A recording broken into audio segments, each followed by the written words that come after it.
जिसको भगवान को समर्पित कर कर रहना।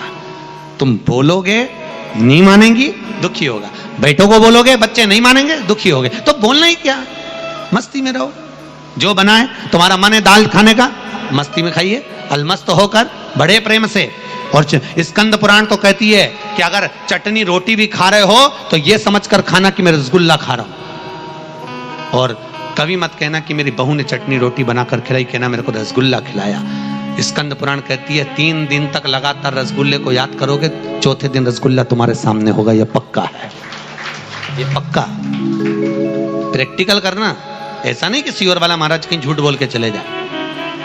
प्रैक्टिकल जरूर करो। हम पहले भी कथा में बोले प्रैक्टिकल करना जरूरी है। एक महाराज जी प्रवचन में कह रहे थे शराब नहीं पीना चाहिए, शराब पीने वाला व्यक्ति गटर में पड़ा होता है, नाली में पड़ा होता है, ये गंदा नाली का पानी है, मत पियो।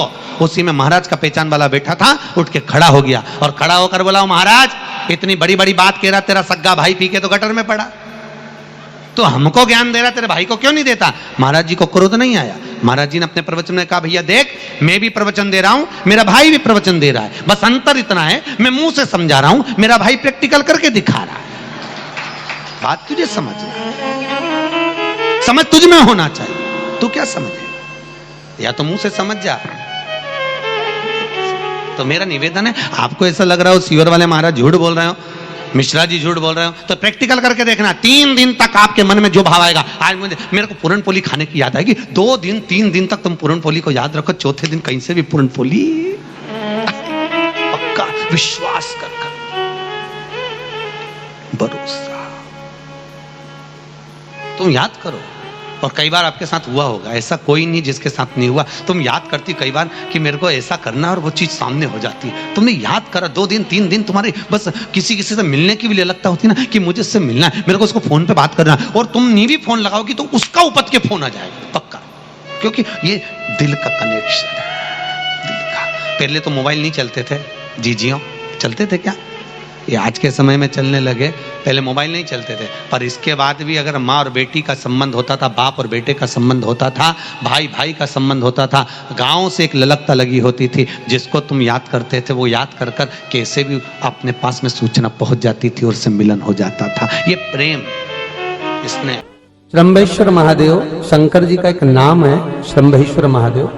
तो जब कोई व्यक्ति चिड़चिड़ करता है, क्रोध करता है, गुस्सा करता है, तो महाराज शंकर भगवान का श्रंभेश्वर महादेव का नाम लेकर 31 बेलपत्र, जिस व्यक्ति को क्रोध आता है उस व्यक्ति का स्मरण कर कर आखा चावल मतलब सेगे चावल के साथ एक एक बेलपत्र 31 बेलपत्र कर कर शिव जी के शिवलिंग पर समर्पित करी जाती है, मात्र 10वीं की तिथि के लिए। केवल 10वीं, चाहे उजाला की हो चाहे अंधेरे की। कौन से महादेव का नाम लेना है? श्रंभेश्वर महादेव, शिव जी का एक और चीज है महाराज, छोटे छोटे बच्चे रहते हैं, कुछ कुछ बच्चों को माता जबरदस्ती के भोजन कराती है, खिलाती है, ठोकती, मारती, खिलाती है। कुछ कुछ बच्चे ऐसे रहते हैं वो कुछ खा ही नहीं पाते, मुख में दो और वॉमिटिंग कर देते हैं, उल्टी कर देते हैं। ऐसे बच्चों के लिए, या जिस व्यक्ति को भोजन पचता नहीं हो और उदर में एसिडिटी रहती हो और जलन टाइप की होती हो, उसके लिए भी श्रंभेश्वर महादेव का स्मरण है। सुंदर व्याख्यान वर्णन किया है। श्रंभेश्वर महादेव के ठीक सामने अर्थात भगवान शंकर के किसी भी शिवलिंग के सामने एक तांबे के लोटे में जल रख लीजिए, उस जल के अंदर 3 बेलपत्र डाल दीजिए, एक पीपल का पत्ता डाल दीजिए। महाराज शमी के 11 पत्ते कलश को छुआकर शंकर भगवान के शिवलिंग पर श्रंभेश्वर महादेव के नाम से चढ़ा दीजिए। उस जल को उठाकर ले आइए, 1 रात्रि तक घर के अंदर रखना है।